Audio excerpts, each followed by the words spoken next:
Reviewing albums that y'all love, part 1. We got Good AM by Mac Miller, specifically the deluxe edition.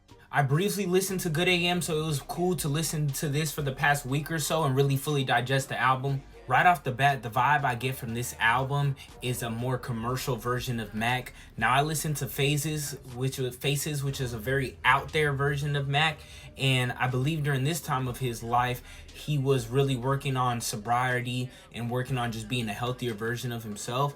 So what I got from this album a lot was rapping about things that rappers typically rap about, and that's like money, hoes, girls, parties, drugs, drinking, all of the above, you know what I mean? And he executes that very well, but this album specifically was like lacking that really in-depth real side of Mac. However, I would say a good 20% of this album is Mac showing a real honest side of himself.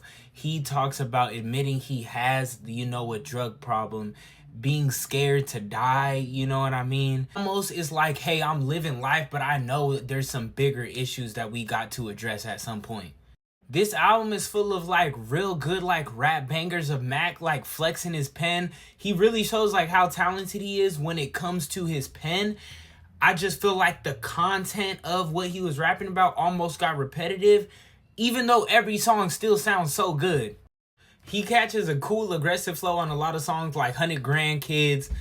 You got a dope Chief Keef feature on Cut the Check. A lot of these songs he has like a party mentality, like a FU mentality, and I mess with it.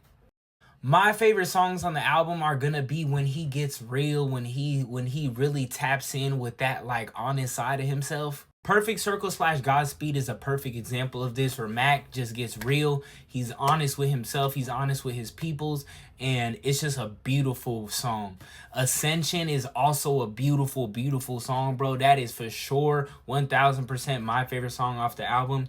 An example of a song where he's like, where it's very easy to listen to and it's a good vibe, but he still is like, has like a honest like version of himself like slipping through the cracks, is like Weekend with Miguel.